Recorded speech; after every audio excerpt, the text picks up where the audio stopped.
Hello and welcome to my 8th video now. Same setting, different reading. I will continue immediately.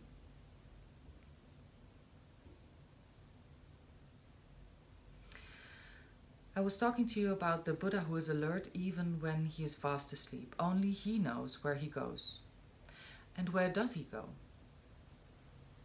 He goes to the essence, to the source, to the primal spirit. And even if for a few moments at night you fall into the primal source, you are rejuvenated. The man who cannot fall into deep sleep is really in hell. He goes to bed tired, exhausted, bored with life, and he gets up in the morning even more tired, more bored, more exhausted. His life is hell. In deep sleep, you simply slip back into the primal source of your being. That primal source is always there. You have not lost it. You have only forgotten it. And that primal source is beyond all dualities. It is neither light nor darkness. It is transcendental. Transcendental. Transcendental. It is neither life nor death, as you know them. It is transcendental. It is neither man nor woman, as you know them. It is transcendental. It is beyond all kinds of dualities. It is God. Only the primal spirit and the true nature overcome time and space. When you are in the primal spirit, you are in your true nature. When you are in your personality, you are untrue. You are just a plastic phenomenon. Watch and you will be surprised how many things are plastic in you. You smile when there is no smile in the heart. Then it is plastic. You sympathize when there is no sympathy in you. It is plastic. You show joy. There is no joy in you. It is plastic. You can even cry and weep without your heart feeling anything. Then those tears are plastic too. Just watch how many things are plastic in you. And remember, whatsoever is plastic is not you. God has not made you a plastic thing. God has given you eternal life. But that eternal life you can find only when you put off your shoes, put off your personality. Drop all personas, all masks, and let all masks disappear. It will be painful, because you have become identified with those masks. You think they are your faces. It is going to be a very painful process of death. And not only once. You will have to die many times. Because each time a face falls, you will find a death has happened. But again, new life will be realized in you, fresher, deeper, and more vibrant. When all the faces disappear and the essence is left alone, you have transcended all duality, even the duality of time and space. When you enter deep meditation, when you enter your essential being, there is no space and no time. You cannot say where you are. All wheres disappear. You cannot pinpoint the place. Either you are nowhere or you're everywhere. These are the only two possibilities. Both mean the same. A few people have chosen to say one is everywhere. Vedanta has chosen to say that in deep meditation one is everywhere. Aham Brahmasmi. I am God. God means one who is everywhere, who permits the whole existence. You become space itself, and I am always. I am eternal.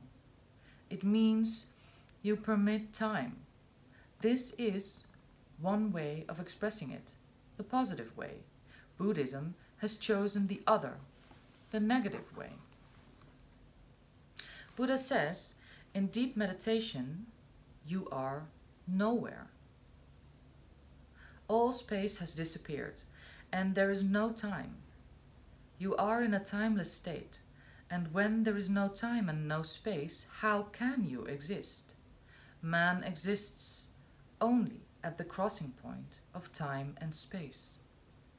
One line of time and another line of space cross, and at that crossing the ego arises. Take away these two lines and the point of the ego disappears. It was only a crossing of two lines. It was a fallacious idea. So Buddha says there is nobody. In deep meditation, time disappears, space disappears, and you disappear. All disappears. There's only nothingness, shunya, zero. There is the negative way of saying the same thing. Either you can say, I am God, if you choose the positive expression, which has its own dangers, its own beauties too. Or you can choose the negative expression, anatta, no self, nothingness, nirvana. It has its own beauties and its own dangers too. The very idea of nothingness puts people off. That is the danger. Who wants to be nothing? In this 40 years of ministry, again and again, Buddha has asked, why should one try to be nothing? That would be a death, ultimate death. And Buddha says, yes, it is an ultimate death, but it is beautiful. And the question is asked, but to whom is it beautiful? Because there is nobody. And Buddha says, there is only beauty, beautitude, nobody to experience it. Naturally, the human mind says, but then what is the point? If I am not there, and it is very beautiful, so let it be beautiful. But I'm not there. So whether it's beautiful or not makes no difference to me. Why should I lose myself? It is better to be in a world which is not so beautiful, but where at least I am. The goal of nothingness puts people off. That is why Buddhism disappeared from India, and it learned a lesson. In China, it dropped the negative language. In Tibet, it dropped the negative language. Indian Buddhism, the original Buddhism, was absolutely negative. Under the influence of Buddha, thousands were transformed. But you cannot find a man like Buddha every day. The impact of Buddha was such that people were even ready to die and become nothing. That was because of Buddha. Otherwise, there is no enchantment, no charm in being nothing. But Buddha's magnetism was such, his charisma was such, that thousands of people were ready to become nothing. If Buddha says it, it must be right. His word was so important, his eyes were a witness to it. He has disappeared, so let us also disappear. And if he says so, then we can trust.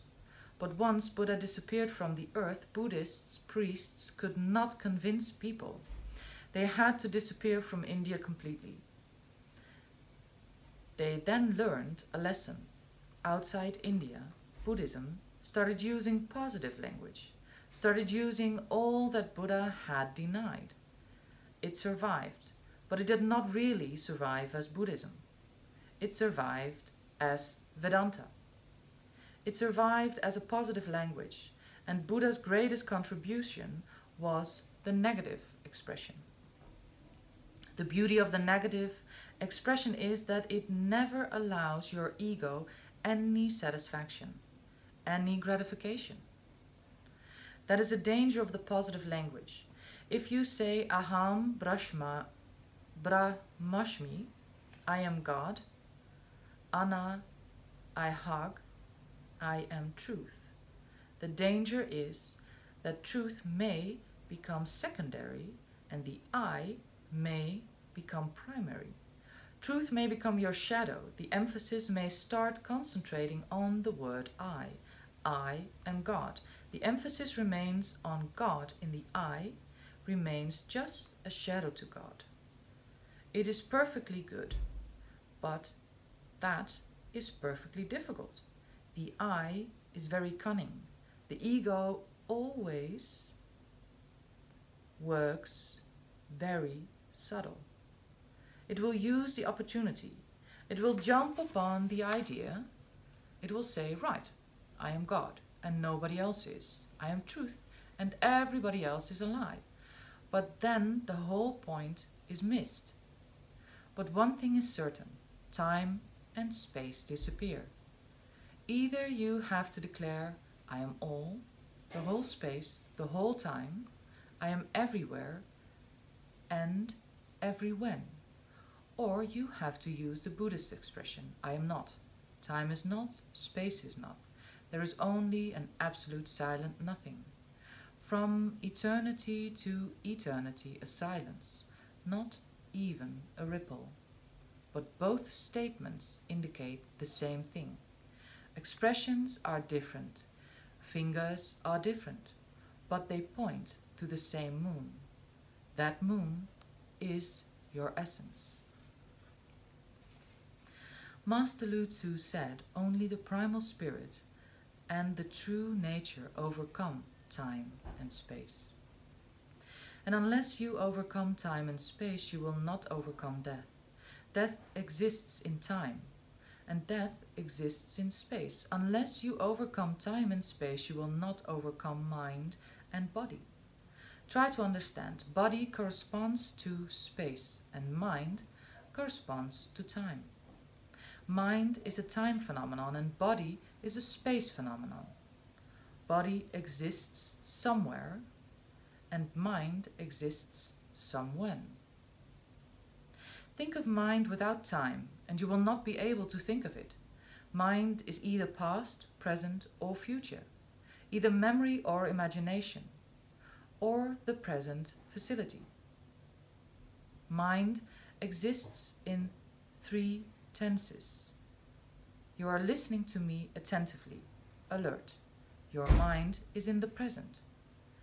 If you are here thinking of other things, you have read something in the Bible and it corresponds with me, or it does not correspond with me, you have gone into your imagination or into your memory. You cannot think of mind if time disappears. Time is synonymous with mind. Man is a miniature cosmos, a miniature universe. All that exists outside on a greater scale exists on a small scale in man. If you can understand man, you will have to understand the whole universe. As above, so below. Man is the atomic constituent of this whole universe. If one atom is understood, you have understood all matter. If one man is understood, you can decipher your own mystery. You have deciphered all of the mysteries that are possible in the past, present, and future. All. And these 2 things have to be remembered. Body is space, mind is time. When you meditate, you disappear from the body. You don't know who you are, man, woman, ugly, beautiful, black, white. You simply don't know who you are. When you go in, the body is left far behind. A moment comes when you cannot even locate your body, and you cannot even feel its presence. You are no more attached to the form. You have become formless. And the same happens with the mind. You don't know where your mind is, where that mind has gone. All that noise, the traffic noise that was constantly inside, becomes distant, distant, distant, and disappears. Suddenly a great silence explodes in you. In this state of no space and no time, you come to know your essence. And to know one's essence is to have the first glimpse of Tao. The primal spirit is beyond the polar differences. All the polar differences disappear. man, woman, summer, winter, hot, cold, love, hate, positive, negative, time, space, life, death. All polar opposites disappear. The primal spirit is beyond the polar differences. And that is why I insist again and again that you don't get attached to any polarity. You have been taught to become attached to some polarity. You and your so-called religions have been teaching you either be worldly or renounce and go to the monasteries. I say remain in the world and don't be of it. Otherwise, you will become attached to a polarity. If you go to the monastery, you will be afraid of the marketplace. What kind of attainment is this? If there is fear, there is no attainment. And I know people who have lived in the Himalayas. Then they become afraid. Then they don't want to come to the world because whatsoever they have been experiencing in the Himalayas disappears when they come into the marketplace. If it disappears in the marketplace, it is no attainment. It may have been just the silence of the Himalayas that you mistook for your silence. It was borrowed. Certainly the Himalayas are silent, and if you live in that silence, slowly, that silence starts permitting you. But it is not your music. It is borrowed. Go away from the Himalayas and it will disappear. This is creating a fallacy. This is enjoying a reflected glory that is not your own glory. Live in the marketplace and create a Himalaya in the heart. Become silent in the noise. Remain a householder and yet be a sannyasin. That is why I emphasize so much that I don't want my sannyasins to renounce. Nothing has to be renounced. The way of renunciation is the way of the escapist. And the way of renunciation will make you attached to a polar phenomenon. That will not give you freedom. Freedom is in transcendence, and transcendence comes only when you live in the polar opposites simultaneously together. So be in the world, but don't let the world be in you. Love, and yet don't be lost in it. Relate, and yet be alone, utterly alone. Know perfectly well that relationship is a game. Play the game and play it as beautifully as possible and as skillfully as possible. A game is after all a game and has to be played beautifully. And follow all the rules of the game, because a game cannot exist without rules, but remember always that it is just a game. Don't become attached to it. Don't become serious in it. Always allow the sense of humor to remain alive in you. Remain sincere but non-serious. And then slowly you will see that the polarities are disappearing. Who is worldly and who is otherworldly? You are both or neither. The primal spirit is beyond the polar differences. Here is the place whence heaven and earth derive their being. When students understand how to grasp the primal spirit, they overcome the polar opposites of light and darkness and tarry no longer in the three worlds. The world of heaven, the world of earth, and the world of hell. These three worlds, they all disappear for the person who knows how to transcend polarities. I told you just a few moments ago that past, present, and future. These are the three worlds. Past is hell because it is dead. It is ghostly, ghosts following you. Present is earth, the facility, the fact, that which is right now and here. And future is heaven, hopes, aspirations, desires, and longings. These are the three worlds, and you have to move in these three worlds constantly.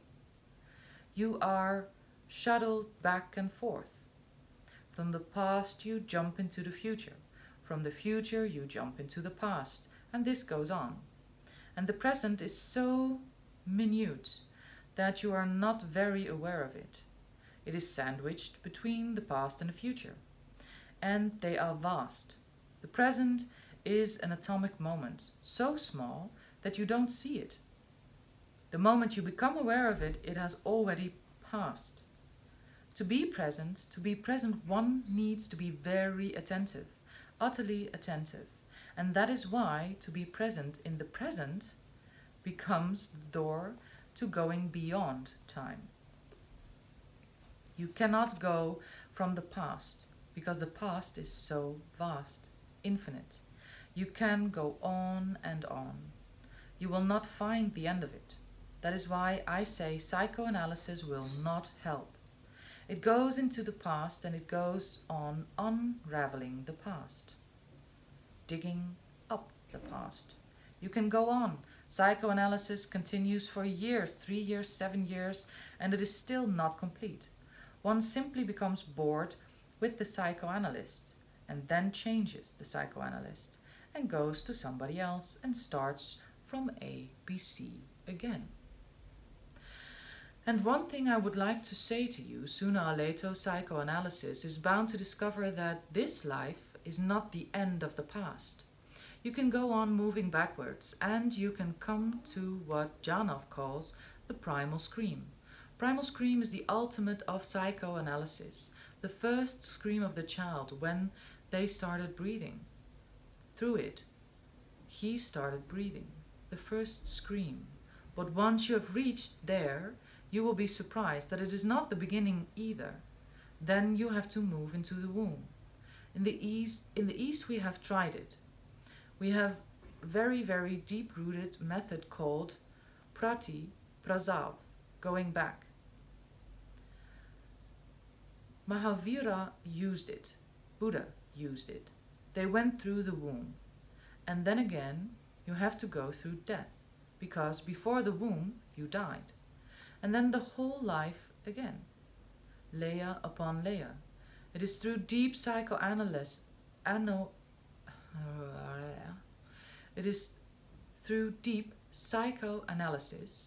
that the East became aware of the phenomenon of many lives. Christianity, Judaism, Islam are not aware of it. They never tried so hard. They have never tried psychoanalysis. Freud is the first Jew to have tried it. And of course, Christians and Jews and all the so-called religious people were against him. The fear is that if psychoanalysis goes deeper, sooner or later the Hindu idea of rebirth will be proved right. That is the fear. If you go on digging, you will find layer upon layer. Where will you end? Thousands of lives you have lived as man, and we have tried to penetrate all of those. But then, too, there is no end. One day suddenly you see that before this life you were not a man, you were an elephant or a tiger or a dog, and then you start moving into animal lives. And after millions of lives, you will suddenly one day discover that before that you were a bush or a tree or a rock. In India we say you have passed millions of lives. Where can it lead? The analyst of the past cannot, the analysis of the past cannot lead anywhere. It can drive you crazy, but it leads nowhere. And so it is the case with the future. Where to stop? How far is far enough? Where to make a point that now we will not look ahead?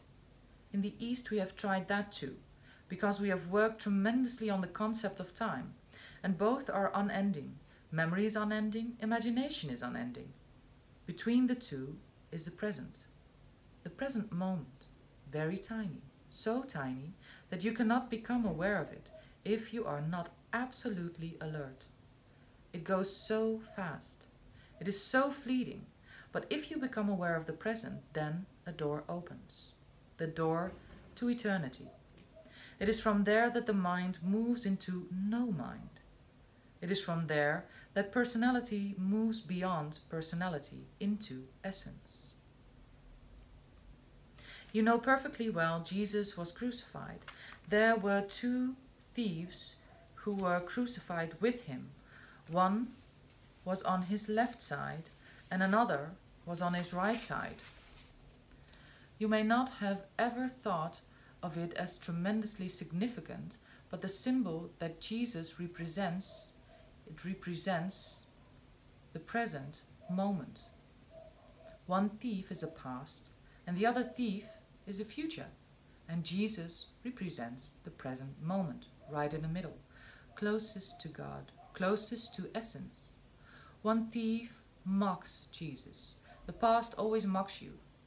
He condemned Jesus. The past always condemns you. The other thief asked Jesus about the future. What will happen after death? Will I be able to see you in heaven? One is past, the other is future. And Jesus is just sandwiched between the two thieves. And why call them thieves? Past is a thief, future is a thief. Because they go on stealing your present. They are thieves. To me, this is a parable. I don't know whether any Christian will agree with me or not, but that is not my business at all. I don't care whether anybody agrees with me or not. Jesus is present, here and now, closest to the essence, just ready to die and disappear from the body and the mind. He hesitates a little bit. Everybody hesitates. When you come to the present, and you will see eternity facing you, no past, no future, but eternity, a total different dimension. Past, present, and future are horizontal. Eternal and eternity is vertical.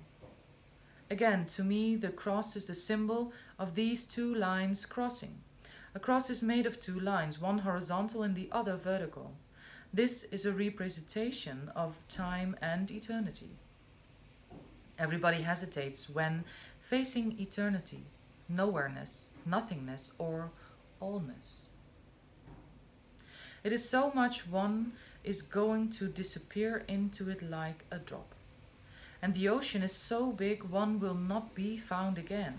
Even a dewdrop falling into the ocean from a grass leaf hesitates.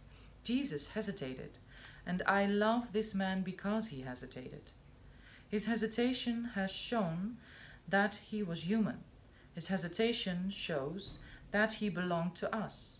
He was a son of man. He cried to God, "Have you forsaken me? What are you doing to me? Have you abandoned me? Are you no more with me? I am disappearing, and I don't see your hands protecting me." The dewdrop is falling into the ocean. Where are you? I am falling into a deep nothingness. Death has arrived. And I had always hoped that in death you would be there waiting, and you would embrace me. You would take me in your fold. You would be warm and loving. But where are you? Have you forsaken me? Have you abandoned me? I don't see you anywhere. In fact, there is no God to be seen. God is not a person. God is a positive name for this absolute nothingness. But Jesus lived with the Jewish idea of God as a person, hence this turmoil in his mind, the fear in his mind. He can't see. He was waiting to see the beloved, the Father. He used to call the Father Abba. He was waiting to find his Father, but there seems to be nobody. The world is finished, and beyond is nothing, but a yawning nothingness, an abyss with no bottom. It is very human. The life of Jesus is very human, and that is the beauty of it. That is why it has impressed so many people. His very humanity is touching. But then he saw the point. He must have looked deep into the eternity, the nothingness. He must have seen the point that God cannot have a human face. This is his face. that God, cannot have human hands, that this nothingness is ready to embrace me, to take me deep into its heart. And then he said to God, "Thy kingdom come, thy will be done, so be it. So let it be so. So you are nothingness. I am ready. I trust you. I will trust even your nothingness." Every Christian, every Mohammedan, every Hindu, every Jew, whosoever has lived with the idea of God's personality will have to face this, will have to go through this anxiety period, this anguish. That is the beauty of the Buddhist idea and the Taoist idea that God is nothingness, another name for nothingness. One who has lived with that idea of nothingness from the very beginning will not hesitate. He will simply disappear into it. And in this disappearance, I will disappear with my video, ending it right now. Thank you so much for paying attention, listening, as I am reading in my challenge. And I will see you again on the next video.